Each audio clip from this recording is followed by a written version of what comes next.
Kayaknya emang udah hampir kiamat nih. Halo guys, apa kabar? Masih sehat-sehat semua kan?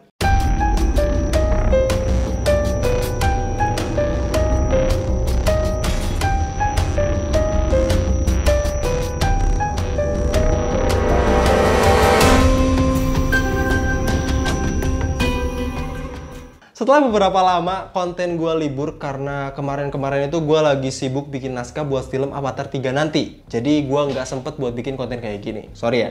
Nah sekarang gue balik lagi dengan cepat karena ada isu yang harus banget gue kasih tahu ke kalian. Kali ini gue bakal bahas brand yang ternyata lebih problematik daripada Nike, yaitu Zara. Zara is facing worldwide calls for a boycott after an offensive campaign.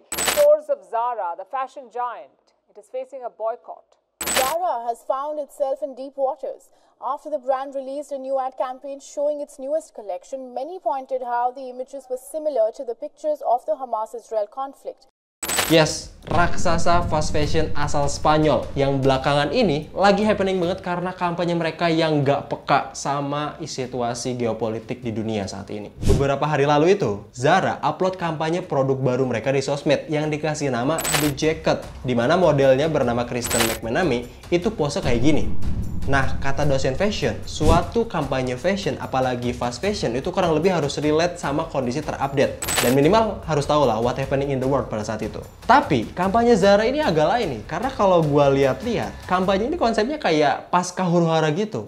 Walau terakhir gue lihat update terbaru dari Zara kalau dia itu bilang kampanye ini tuh pakai konsep unfinished. Tapi kok ada manekin yang digendong? Itu tumbal proyek setengah matang atau apaan nih? Konsepnya gimana nih? Ya kalau kita asumsikan bersama nih, tahu dong kampanye ini ngambil relate-nya tentang apa? Ya, tentang kejadian yang lagi menimpa saudara-saudara kita di Palestina. Akhirnya, kampanye ini tuh banyak memicu protes karena nggak menunjukkan empati dengan Palestina yang terjadi belakangan ini. Belum lagi, banyak juga netizen yang berasumsi dan nyocok-nyocokin tiap ornamen di kampanye itu dengan kejadian yang menimpa di Palestina. Contohnya, kayak sobekan kertas yang mirip sama peta Palestina, sampai manekin yang dipanggul oleh McManamy itu dikorelasiin sama korban perang di Palestina. Anyway, kampanye ini pertama kali diposting sama Zara pas tanggal 8 Desember kemarin, dan mengundang banyak komentar sampai hashtag boykot Zara. Ini rame banget di jagat Twitter. Tapi selama beberapa hari, Zara tetap tutup telinga sama komentar-komentar netizen dan tone deaf dengan situasi yang ada di Palestina. Gue cukup bersyukur sih karena banyak banget netizen dari berbagai negara peka sama masalah ini dan harusnya membangun kesadaran kalau kejadian ini tuh semakin menunjukkan jati diri sebenarnya dari Zara yang sangat problematik. Karena gini, selain tidak menunjukkan empati dengan kejadian yang terjadi, ini juga membuka semua aib dari Zara yang belum kita tahu sebelumnya. Gue bakal jabarin satu-satu. Pertama, lu lihat sepatu ini mirip apa? Ya, kalau gua nggak salah, ini mirip sama Reebok Club C atau Club Revenge. Dan dalam dunia fashion, kelakuan Zara ini namanya carbon copy yang memang literally plagiasi langsung desain fashion yang udah ada. Dan Zara bikin itu dengan biaya produksi rendah dan kualitasnya harus dipertanyakan. Nanti kita bakal buktiin lewat sepatu kopong ini. Kedua, hampir sama kayak Nike, Zara juga punya sweatshop milik mereka sendiri dengan kondisi lingkungan kerja yang buruk banget.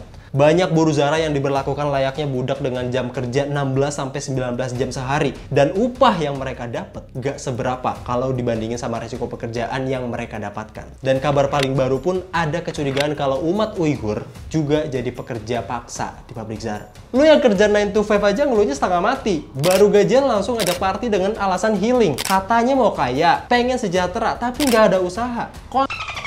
Lihat pekerja di pabrik Zara, mereka mati-matian kerja 19 jam, itu pun cuma bisa buat hidupin diri setiap harinya. Sedangkan lu sekarang foya-foya ngabisin duit dan beli produk Zara dengan bangga tanpa tahu konsekuensinya.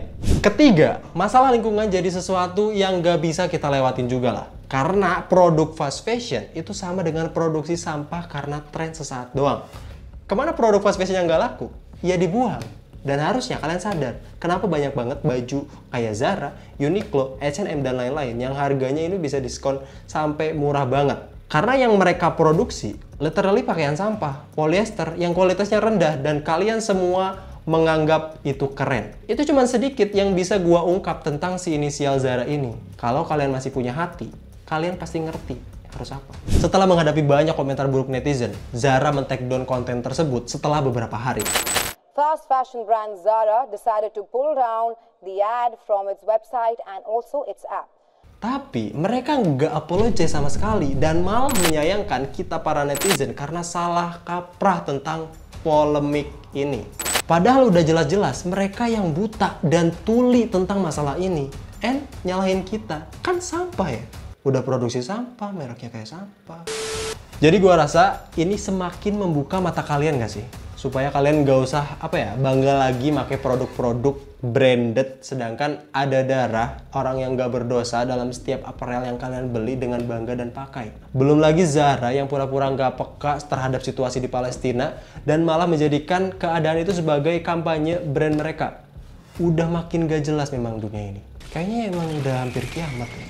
Akhir kata, yuk mulai beli produk yang sustainable dengan kualitas yang baik supaya nggak nambah sampah dan lebih berkeprimanusiaan sekaligus memberdayakan sumber daya manusia lebih layak lagi. Jangan ada lagi yang FOMO dan gengsi pakai brand lokal karena kalian tahu sendiri di balik besarnya Zara banyak pihak dirugikan demi keuntungan perusahaan mereka sendiri. Fast fashion. Gua Amarcio Ortega. Yuk lo semua.